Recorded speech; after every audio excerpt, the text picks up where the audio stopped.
오늘도 예배 자리 가운데 나오신 우리 청소년교회 여러분 주님의 이름으로 환영하고 축복합니다. 오늘은 세상 속 그리스도인, 세상 속 그리스도인이라는 제목을 가지고 함께 말씀 나누도록 하겠습니다. 여러분, 다니엘이라는 사람이 제가 이 바벨론이라는 곳에서 산다고 이야기했잖아요. 근데 이 바벨론은 사실 정말 세상이라고 표현할 만큼 악한 곳이다라고 이야기했고, 오늘날 사실 우리가 살아가고 있는 세상과 별반 다를 바 없는 좀 혼돈의 카오스, 그런 곳에서 살아간다고 했습니다. 그곳에서 다니엘은 어떻게 살아갑니까?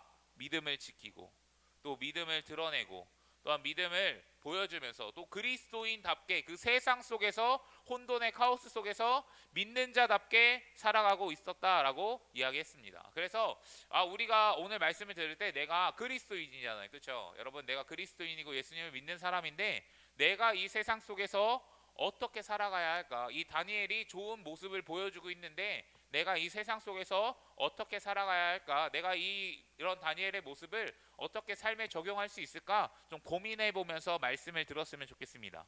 여러분, 오늘도 여전히 이 바벨론의 왕이 등장합니다. 그 사람의 이름은 무엇일까요?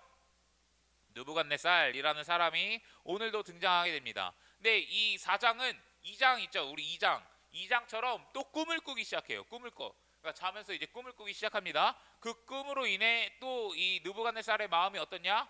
번민한다. 또 괴롭다라고 이야기합니다. 그래서 5절 말씀해 보시면 꿈을 꾸었는데 그 꿈이 나를 두렵게 했고 나를 번민하게 했고 나를 힘들게 했다는 것을 알 수 있습니다. 그러니까 여전히 지금 이 꿈 때문에 또한 자신의 문제가 또 찾아오는 그 순간에 어떤 행동을 하는지 또 발견할 수 있어요. 그래서 이 사람이 어떻게 했냐? 나는 그 꿈의 해몽을 들어보려고 바벨론의 모든 지혜자들을 내 앞에 불러오도록 명령했다라고 이야기를 했습니다. 여러분, 일단 이 느부갓네살은 자신의 꿈이 내 스스로 해결이 돼야 안 돼요? 안 되고 있습니다. 또 인생의 문제가 찾아와요. 그러니까 지금 누구를 찾고 있습니까? 지혜자. 하나님을 찾아요? 지혜자를 찾아요? 지혜자들을 찾고 있어요. 그러면 여전히 이 사람, 저번에 갓생이라고 이야기했는데 여전히 신처럼 살아가고 있는 인물이에요. 여러분, 그 당시 진짜 최강국으로서 신처럼 살아가지만 여전히 이 사람이 찾고 있는 자는 누구예요? 인간을 구하고 있어요. 자신의 인생의 문제 속에서 사람을 찾고 있어요. 그런데 이 사람들도 하나님을 섬기는 사람들입니까? 아니죠. 소문자 갓생을 살아가고 있는 사람들을 찾고 있습니다. 그런데 여러분, 이 가운데 다행인 것은 대문자 갓생을 살아가고 있는 다니엘도 속해 있다라고 이야기하는 거예요. 8절 9절 말씀 보시면 여기 지금 다니엘은 우두머리예요. 그러니까 나름 이제 이곳에서 좀 높은 지위를 가지고 있었던 것 같습니다. 8절 보시면 이렇게 이야기해요. 느부갓네살이 딱 다니엘이 나타나는데, 야, 너는 할 수 있어, 이렇게 하면서 그의 특징에 대해서 이야기해 주는데, 다니엘, 너는 거룩한 신들의 영을 가진 사람이어서. 지금 느부갓네살이 볼 때 다니엘은 어떤 사람입니까? 거룩한 신들의 영을 가진 사람이다라고 이야기하는 거예요. 9절에서도 한 번 더 이야기하죠. 마술사의 우두머리 벨드사살아, 네 안에는 뭐가 있어요? 거룩한 영이 있다. 네 안에는 거룩한 신들의 영이 있으니 어떤 비밀도 너는 어렵지 않을 것을 알고 있다라고 이야기하는 거죠. 그러니까 지금 느부갓네살이 보기에 이 다니엘이라는 사람은 그냥 평범한 사람처럼 아니면 일반 다른 지혜자들처럼 똑같은 모습이 아니라 그래도 그 사람이 보기엔 다른 점이 있다 없다? 있다. 다른 점이 있는 거예요. 세상 사람들이 보기에도 다니엘이라는 사람은 뭔가 있다, 이렇게 느끼는 거죠. 그리고 느부갓네살이 이야기하냐면 거룩한 신들의 영이 너에게 있다라고 이야기를 하는 것입니다. 근데 여러분, 이 다니엘이 거룩한 신의 영을 가지고 있다는 것을 우리는 알아요, 몰라요? 알고 있음을 알 수 있습니다. 그리고 꿈을 해석할 수 있는 능력이 있는 이유도 잘 알고 있어요. 그것이 무엇이냐면 1장 17절 말씀인데, 없죠? 있나요? 1장 17절 말씀 없습니다. 없으면 제가 이거 보여줄게요. 거기서 이렇게 이야기하죠. 1장에 보면은 계속해서 꿈에 대한 이야기를 했었을 때 1장 17절 말씀에 보면 하나님께서 능력을 다 주세요. 그런데 다니엘에게 꿈과 이 모든 것들을 해석할 수 있는 능력을 주신다고 이야기했습니다. 하나님이 다니엘에게 능력을 주셨어요. 그러면 하나님께서 그와 함께 하시고 하나님께서 그 안에 계시기 때문에 그가 그 꿈을 다 해석할 수 있다라고 이야기하는 거예요. 저는 여기서 그리스도인의 특징, 이 세상 속에서 살아가는 그리스도인의 특징 하나를 발견할 수 있을 것 같아요. 그게 무엇이냐? 우리에겐 거룩한 영이 함께 하신다는 거예요. 아멘이십니까? 여러분 그리스도인으로서 살아가는 자에게는 하나님이 함께 하신 인생, 거룩한 영이 함께하는 인생이라는 거예요. 그런데 여러분 저번 주에도 하나님이 함께 하시는 거에 대해서 이야기했는데 그거는 사실 정말 개인적인 차원, 하나님이 나와 함께 하신다 이런 영역이었지만 나랑 하나님이 함께 있어 이런 것뿐만 아니라 넘어가는 거예요. 하나님이 함께 하심이, 거룩한 영이 함께 하심이, 오늘 성령이 계시네 했는데 그 성령이 함께 하심이 세상 사람들에게 보여지는 거예요. 단순히 나 하나님과 동행해, 나 하나님과 붙잡고 살아가 이것이 아니라 내가 정말 하나님의 영이 있고 하나님이 내 안에 있고 그 거룩한 영과 동행하는 삶을 살아간다면 세상 사람들이 나를 보고 뭔가 다르네, 뭔가 있네 라고 이야기하는 삶이 되어지는 거예요. 세상 사람들도 그것이 느껴지는 거죠. 아, 이 사람 뭔가 다르다. 아, 이 사람 뭔가 있다. 우리 요셉의 이야기를 보면 그 요셉이라는 사람이 보디발의 집에서 이렇게 일을 하게 되는데 그때에 그 보디발도 그 요셉에게 뭔가 있음을 보게 됩니다. 그렇죠? 그 사람이 뭔가 있음을 알게 돼. 그 사람을 통해서 뭔가 하나님의 형통하심이 나에게 전달되어지는 것을 그 사람도 느낀단 말이에요. 그것처럼 여러분 우리가 진짜 그리스도인이라면 우리가 진짜 주님과 함께하고 주님이 나와 동행하시는 인생을 살아간다면 와, 이제는 하나님과 여러분 1대1의 관계를 맺는 것은 물론이거니와 여러분 그건 기본이죠. 하나님과의 관계를 맺는 것은 물론이거니와 이제는 세상 속에서도 살아갈 때 이 사람 뭔가 다르다. 이 사람 뭔가 있다. 이 사람 뭔가 하나님과 함께 하심이 있는 사람이다라는 것을 세상 사람들이 느낄 수 있어야 된다. 그래서 세상과 다르게 살아가는 그런 삶과 또한 모습을 통해 그것이 비춰지고 보여져야 한다는 것입니다. 그래서 여러분 그런 반응들이 나올 수 있는 여러분들이 되셨으면 좋겠어요. 여러분들이 학교에서, 여러분이 가정에서, 세상 속에서 살아갈 때에 보여져야 됩니다. 그냥 나 믿는 사람이야 이렇게 해서 막 말하는 것이 아니라 그것도 중요하겠지만 여러분들의 삶과 태도와 말과 이런 모든 것들을 통해 이 사람 뭔가 다르고 이 사람이 정말 하나님과 함께하는 사람이구나라는 것을 여러분 세상 사람들에게 보여줄 수 있는 여러분들이 되시길 예수님의 이름으로 간절히 부탁드립니다. 그리고 그런 사람은 세상 사람들이 찾을까 안 찾을까? 찾아요. 뭔가 다르기 때문에, 뭔가 있기 때문에. 오늘도 느부갓네살은 결국엔 다니엘에게 부탁하는 것을 바라볼 수 있습니다. 그 사람의 인생에 필요한 사람이 될 수 있다는 거예요. 왜요? 하나님이 함께 하시고 능력을 베풀어 주시기 때문에 그 사람을 통해 주변 사람들이 복을 받게 되는 일들이 일어난다라고 하는 거죠. 그러니 여러분 이 보여지심으로 여러분 함께 하심이 믿음이 여러분 드러나심으로 여러분 세상에서 그리스도인으로 살아갈 수 있는 여러분들이 되셨으면 좋겠습니다. 아멘이십니까? 그리고 이제 이 꿈에 대한 이야기를 이제 시작하는데 느부갓네살이 다 이야기해요. 내가 나무를 하나 봤어. 나무를 하나 봤는데 그 나무가 점점 자라서 크고 높이가 하늘에까지 이르게 닿을 정도로 너무나 높은 그 나무로 성장했다는 거예요. 그리고 그 나무에 수많은 열매들이 막 맺혀가고 그리고 막 수많은 동물들이 오고 막 이 새들이 와가지고 막 쉬도 잠도 자고 그리고 먹기도 하면서 그렇게 모든 것들을 허락해 줄 수 있는 뭔가 안식을 누리게 해줄 수 있는 거대한 나무를 바라보게 됩니다. 근데 그거를 환상 속에 존재하는 약간 세계수라고 많이 표현하더라고요. 이런 그림의 느낌입니다. 하나 넘겨주시면 이건 좀 나무가 좀 작긴 하지만 여기 엄청나게 높은 하늘로 그 다음에 수많은 동물과 새들 그리고 많은 열매들을 맺어서 많은 존재들이 그 안에서 쉬기도 하고 먹기도 하고 이런 것들을 이야기하는 거예요. 그런데 여기서 끝나는 것이 아니라 갑자기 하늘에 감시자가 나타납니다. 하늘에 감시자가 나타나요. 그리고 이런 말을 하게 됩니다. 한 장 넘겨주시죠. 그 감시자가 이렇게 이야기하는 거예요. 이 나무를 베고서 가지를 꺾고 잎사귀를 떨어뜨리고 나무 밑에 모든 짐승들을 다 내쫓고 새들 내쫓으라고 이야기하는 거예요. 다만 그 뿌리의 그루터기만 땅에 남겨두고 막 묶어두고 막 이렇게 하라고 이야기를 합니다. 그리고 땅의 풀 가운데 듬짐승들과 함께 어울리게 하라고 하는 거예요. 여러분 잘 자라고 엄청나게 성장했던 그리고 열매를 많이 맺었고 또 주변 사람들에게 많은 영향을 끼쳤던 그 나무가 잘라지는 거예요. 그루터기 여러분 이 밑동만 남게 다 잘라버리는 겁니다. 그리고 다음 절에 이런 이야기도 해요. 한 장 넘겨주시죠. 이런 그림인데 16절 또 그의 마음은 변하여서 사람의 마음과 같지 않고 짐승의 마음을 가지고 7대를 살아갈 것이다 라고 이야기합니다. 짐승의 마음을 가지고 7대를 살아간다고요. 이 7대가 어떤 사람은 7년이라고도 이야기하지만 뭐 특정 기간이라고 그냥 생각해 보면 좋을 것 같아요. 특정 기간 동안 짐승의 마음을 가지고 살아간다라고 이야기합니다. 그런데 우리는 여기서 17절 말씀에 주목해야 돼요. 17절 말씀. 17절 말씀 같이 한번 읽어보겠습니다. 시작. 이것은 감시자들이 명령한 것이며 거룩한 이들이 말한 것이다. 이것은 가장 높으신 분이 인간의 나라를 지배하신다는 것과 뜻에 맞는 사람에게 나라를 주신다는 것과 가장 낮은 사람을 그 위에 세우신다는 것을 사람들이 알도록 하려는 것이다. 아멘. 여러분, 이 환상, 이 꿈을 느부갓네살에게 보여준 목적이 있어요. 이것은 알도록 하기 위함이에요. 이것은 알도록 하기 위해. 누가? 가장 높으신 분이. 개역개정 성경의 표현으로는 지극히 높으신 분, 하나님을 이야기하는 거죠.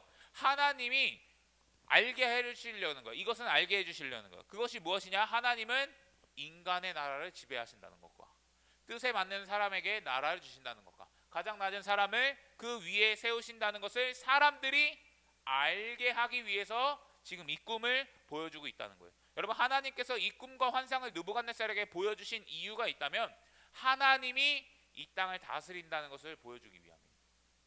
계속해서 강조했던 거 뭐죠? 절대 주권입니다. 하나님이 절대 주권자임을 알게 해주시려고 보여주는 거예요. 여러분, 우리가 세상 속에 살아가면서 느끼는 게 하나 있죠. 이 세상이 정말 거대해 보이고 이 세상이 정말 위대해 보이고 또 멋지기도 하고 아름답기도 하지만, 그래서 권력을 가진 자들이, 돈을 많이 가진 자들이 잘 사는 것처럼 보이는 이런 세상이지만, 그런 세상도, 여러분, 이 세상도 하나님이 다스린다는 것을 보여주고 있는 거예요. 하나님이 역사하신다는 거예요. 그 나라 가운데 하나님이 왕이고 하나님이 주인이고 하나님이 절대 주권으로 선포하고 있다는 거예요. 더 나아가 하나님은 어떤 분이시죠? 왕을 패하기도 하고 세하기도 했습니다. 자기 뜻에 맞는 사람에게 그 나라를 넘길 수도 있는 분이라는 것을 이야기해주고 있는 거예요. 그리고 이 다니엘이 17절의 말을 느부갓네살에게 하는데, 이 땅에서 살아가는 그리스도인도, 여러분, 우리도 그런 모습으로 나아가야 함을 우리는 기억해야 한다는 거예요. 이것을 통해 우리는 기억해야 할 수 있는 것이 있습니다. 여러분, 이 땅을 살아가면서도 이 땅이 정말 멋있고 화려해 보일지라도 하나님이 다스리신다. 이 세상 속에 살아가면서 그냥 돈과 권력과 힘의 논리로 우리가 살아가는 것이 아니라 이 세상은 하나님이 다스리시고 이 세상은 하나님이 통치하신다는 것을 우리는 기억해야 돼요. 그러면 우리가 세상에 살아갈 때 여러분, 두려워할 필요가 있을까요? 없을까요? 없죠. 왜요? 이 땅은 누가 다스리기 때문에 그렇습니까? 하나님이 다스리기 때문에 그렇습니다. 힘과 권력과 뭔가 돈의 논리로 지배되는 세상 속에서도 사실상 그 땅을 다스리고 있는 분도 하나님이기 때문에 그렇습니다. 하나님이 다스리고 있기 때문에. 그러니 우리는 이 세상을 살아가면서 여러분 좀 위축되거나 두려워하지 않았으면 좋겠어요. 분명히 이 세상에 살아가면서 벽을 여러 번 만나고 경험할 때가 정말 많이 있을 거예요. 그리고 뭔가 안 된다고 여겨질 때도 정말 많이 있을 거예요. 그러나 두려워할 필요가 없다는 거. 왜? 하나님이 나와 함께 계시기 때문에. 절대 주권자인 하나님이 이 세상을 다스리고 있기 때문에 그렇습니다. 그러니 여러분, 세상 앞에 어떻게 살아가야 될까요? 담대하게 나아갈 수 있는 여러분들이 되셨으면 좋겠어요. 근데 그리고 이 꿈을 듣고 다니엘이 굉장히 놀랍니다. 이 꿈을 듣고 엄청 놀라게. 그러면 여러분, 사실상 이 꿈은 좋은 꿈일까 안 좋은 꿈일까? 안 좋은 꿈이에요. 느부갓네살에게 안 좋은 꿈이에요. 그리고 이런 말을 하죠. 임금님, 이 꿈을 임금님의 원수들이 꾸었으면 좋겠습니다. 안 좋은 꿈이니까 그런 걸 이야기하고 있는 거예요. 그리고 꿈 해석을 시작하는데 22절 말씀 보여주시면, 임금님, 그 나무는 누구예요? 임금님, 당신입니다. 느부갓네살, 당신입니다 라고 이야기했어요. 그러면 그 꿈의 의미로 해석해 보자면, 여러분, 느부갓네살은 강대했어요. 위대했어요. 정말 그의 이 권력과 힘과 그 모든 것들이 하늘에 닿을 정도로 높아진 사람이라고 이야기하는 거예요. 아마 인간이 할 수 있는 최대치의 성공과 권력과 힘과 모든 것들을 누렸다고 이야기해 볼 수 있을 것 같아요. 그런데 거룩한 감시자가 나타나서 그루터기만 남기라고 했잖아요. 잘라버리라고 했잖아요. 그 의미가 무엇이냐? 25절 말씀. 임금님은 사람에게 쫓겨나셔서 들짐승과 함께 사시며 소처럼 풀을 뜯고 하늘에서 내리는 이슬에 젖으실 것입니다 라고 이야기하는 거예요. 그럼 쉽게 말하면 이렇게 높이 있었던 사람이 지금 어떻게 되는 거예요? 맨 밑바닥으로, 동물처럼 밑바닥으로 내려오는 인생을 이야기해주고 있다라고 하는 거예요. 짐승처럼 풀을 뜯게 되는 모습을 보여주고 있습니다. 그리고 아까 위에서 이 꿈과 환상에 대한 목적이 있다 그랬어요. 그 목적이 무엇이냐? 25절 후반절을 보시면 앞에 넘겨주세요.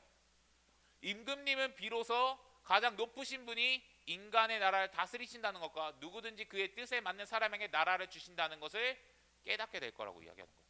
그 느부갓네살이 맨 위에 있다가 이 밑바닥에 인생을 떨어뜨리면서 그 가운데 네가 깨달아야 될 것이 있어. 그것이 무엇이냐? 하나님이 이 세상을 주관하신다는 거.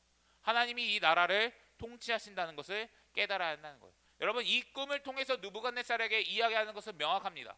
하나님이 인간의 나라를 다스린다는 거예요. 하나님이 인간의 나라를 다스리고 있다는 거예요. 그래서 이 사람은 사실 생각했을 거예요. 자기가 이룬 왕국, 그리고 내가 이룬 부와 명예, 이런 모든 것들이 다 내가 했어. 내가 여기까지 만들어 왔어. 내가 이끌어 왔어 라고 이야기하는 거예요. 그러나 하나님이 이야기하시는 건 전혀 반대야. 네가 한 것 같지? 네가 이룬 것 같지? 아니, 내가 그렇게 허락해 준 거야. 내가 너를 그 위에 세운 거야. 그러면 만약에 뜻에 맞지 않는다? 그러면 그 사람도 들짐승처럼 낮춰버릴 수 있어요.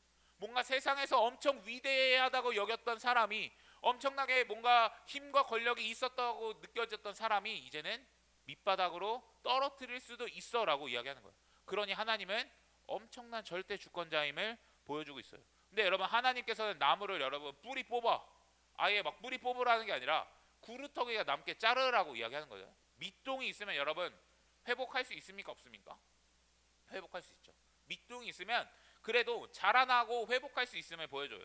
그래서 26절 말씀 보시면 그것을 깨닫는 자는, 하나님이 세상을 다스린다는 것을 깨달은 후에야 임금님의 나라가 굳게 설 것을 이야기해주고 있습니다. 그러니 회복될 거예요. 회복될 수 있을 것입니다 라고 이렇게 이야기하는 것입니다.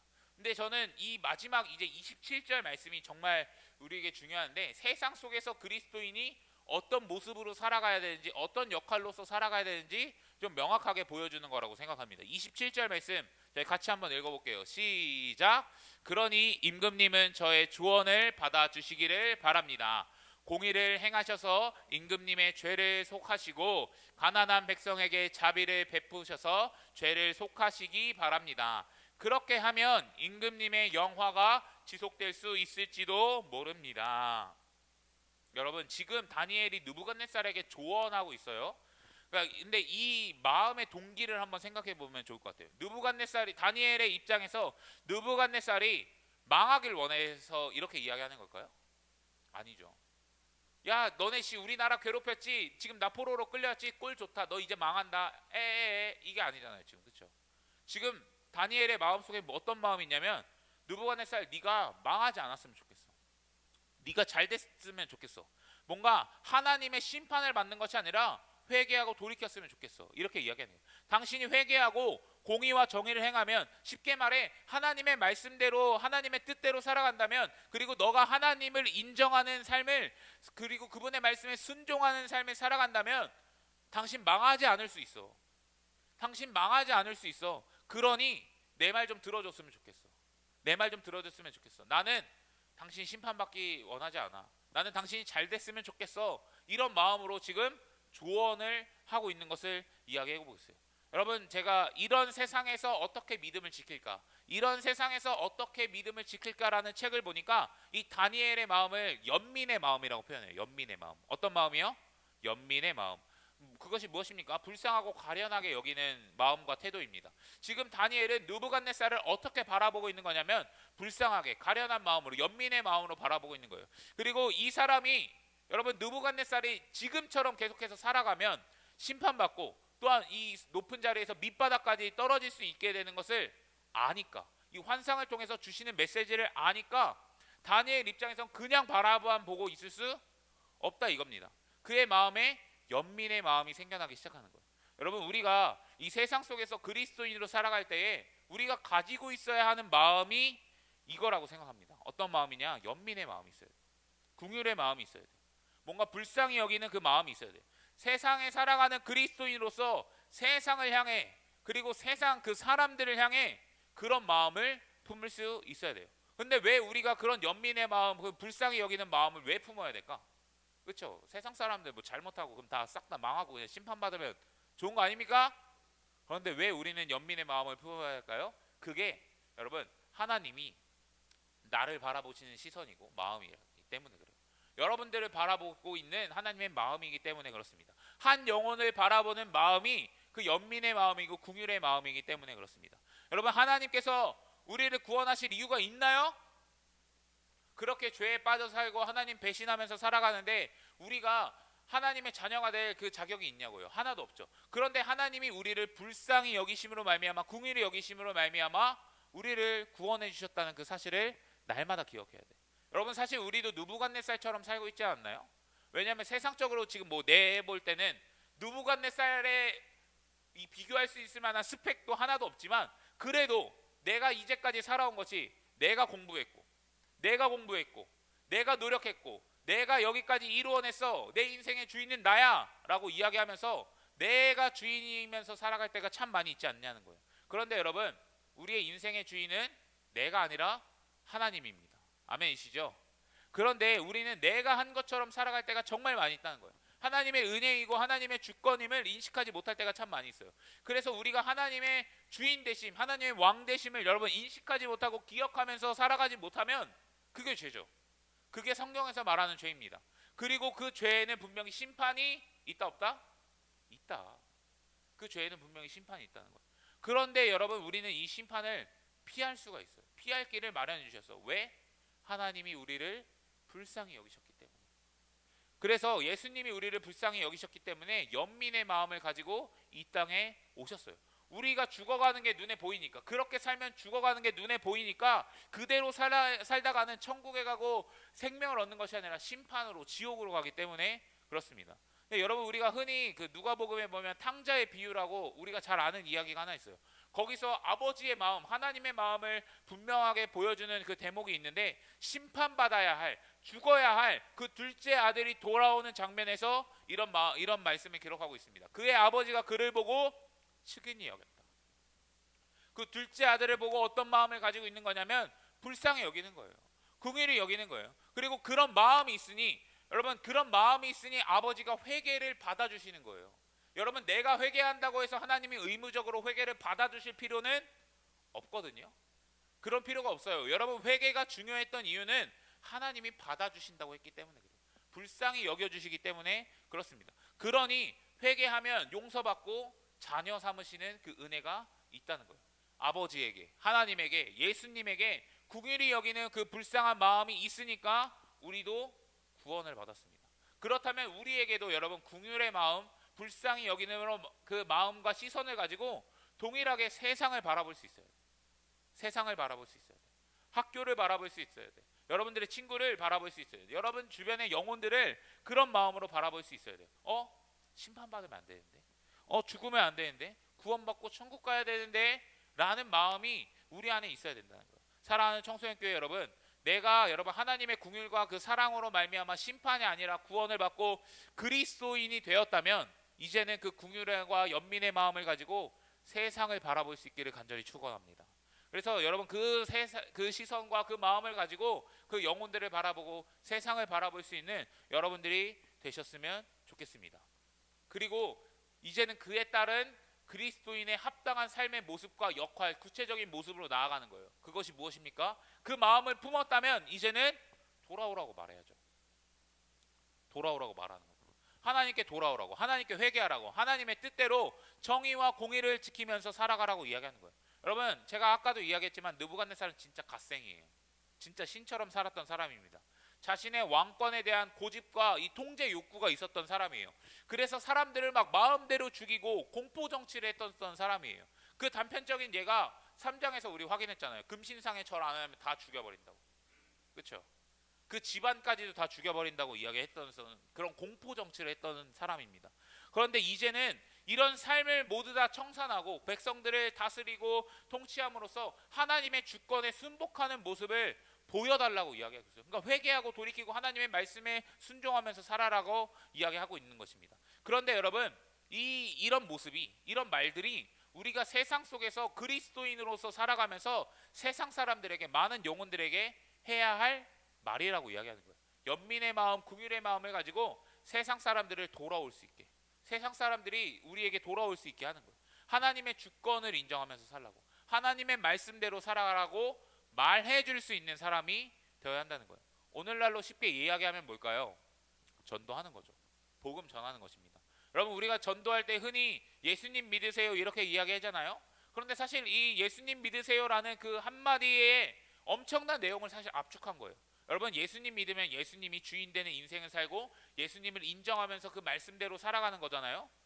한마디 안에 사실 이 의미가 다 농축되어 있는 거예요. 그러니 여러분, 우리가 세상 속에서 그리스도인으로서 할 역할은 복음을 증거하는 일, 예수님을 증거하는 일, 하나님의 절대 주권을 가지고서 살아가라고, 하나님의 말씀대로 공의와 정의를 지키면서 살아가라고, 하나님께 돌아와서 너의 죄를 회개하고 자복하라고 이야기해 줄 수 있어야 한다는 것입니다. 사랑하는 청소년교회 여러분, 저는 여러분들이 속한 그 각자의 학교로 보내신 이유가 있다고 생각합니다. 그것이 무엇이냐? 다 알 수 없지만 적어도 명확한 것, 복음 전하라고, 말씀 전하라고. 이제는 연민의 마음을 가지고 죽어가고 있는, 죄로 인해 힘들어하고 있는, 신음하고 고통받고 있는 모든 사람들을 다니엘처럼 이제는 회개하고 돌아오라고 말하면서 담대하게 전하는 그 역할로 여러분들을 부르신 줄 믿습니다. 그러니 담대하게 전할 수 있는 여러분들 되셨으면 좋겠어요. 여러분, 공교롭게도 다음 주에 뭐가 있습니까? 체육대회 있습니다. 제가 이걸 설교 순서를 계산하고 한 건 아닌데, 어쩌다 보니 이렇게 계산하고 한 건 아닌데, 다음 주에 미니게임 천국 하지 않습니까? 여러분, 운동하고 게임하면서 사실 작은 천국 누리자고 미니게임 천국이라고 한 거거든요. 근데 우리가 뭐 전도 축제는 아니지만 여러분, 친구를 다시 한번 교회로 이끌어 갈 수 있는 좋은 기회라고 생각합니다. 그리고 여기서 마음 열리면 뭐 정착할 수도 있는 거고, 예배 한 번이라도 더 나올 수 있는 거라고 생각해요. 그러면 점점 그런 일들이 많아지면 복음을 경험하고 열매를 맺혀가는 것들을 바라볼 수 있습니다. 그러니 여러분, 이 시간을 여러분들이 전도의 기회로 꼭 삼으시고 초청하셔서 함께 즐기고 또 함께 교제하는 시간이 되었으면 좋겠습니다. 이것이 단순히 놀자 이게 아니라 복음을 전하는 시간, 회개하고 돌아오라고 그걸 말하기 전에 밑밥 까는 시간이에요. 밑밥 까는 시간. 그러니까 여러분, 그 밑밥 잘 까시고, 한 명은 여러분 주변에 전도해야 될 영혼들 분명히 있잖아요. 그 영혼들 좀 기억하시면서 이번 주 한 주간 또 복음을 전하고 또 말씀을 전할 수 있는 여러분들 되셨으면 좋겠습니다. 설교 정리할게요. 여러분, 이 꿈은요, 절대 주권자를 인정하지 못하는 사람들에게 주어지는 말씀이에요.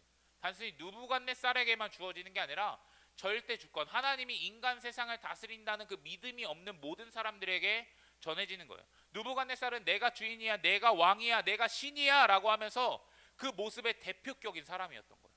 그러니까 얘예요, 얘. 그러니 여러분, 하나님은 절대 주권자가 누구인지 깨닫게 하기 위해서 그 꿈을 통해 말씀하시고 다니엘을 통하여 회개하라고, 정의와 공의를 실천하라고 이야기하고 있습니다. 이것이 여러분 1차적으로 우리에게 전해지는 메시지라는 것을 꼭 기억해야 돼요. 나도 왕처럼, 나도 주인처럼 살고 있다면 이 메시지가 나에게도 동일하게 적용되는 것입니다. 그리고 이제는 이 세상 속에서 그리스도인의 모범을 보여준 다니엘의 모습처럼 여러분 살아갔으면 좋겠습니다. 세상 속의 그리스도인의 특징 무엇입니까? 하나님의 함께 하심이 보인다 이거예요. 보인다 이거. 그리고 우리는 어떤 마음을 가지고 살아갑니까? 연민과 긍휼의 마음을 가지고 살아가는 것입니다. 그러니 여러분, 세상을, 학교를, 여러분들의 친구를 그런 마음으로 바라보십시오. 그러면 죽어가는 영혼을 내버려둘 수 없을 것입니다. 그 마음을 가지고 있다면, 그래서 우리가 해야 할 행동은 무엇입니까? 가서 전하는 거죠. 세상 속에서 여러분, 이 그리스도인의 모습, 그리스도인의 역할을 감당할 수 있기를 간절히 축복합니다. 그래서 세상의 많은 영혼들이 여러분, 심판, 죽음이 아니라 구원을 얻게 되고 생명을 얻게 되는 놀라운 일들이, 그 한 영혼이 돌아오는 그 놀라운 일들을 우리 공동체가 경험하고 우리의 두 눈으로 목격하며 간증할 수 있는 우리 청소년 교회가 되기를 예수님의 이름으로 간절히 축복합니다. 아멘이십니까? 마지막이니까 크게 한번 아멘 한번 하시죠. 아멘이십니까? 우리 같이 찬양함으로 좀 나아갔으면 좋겠습니다.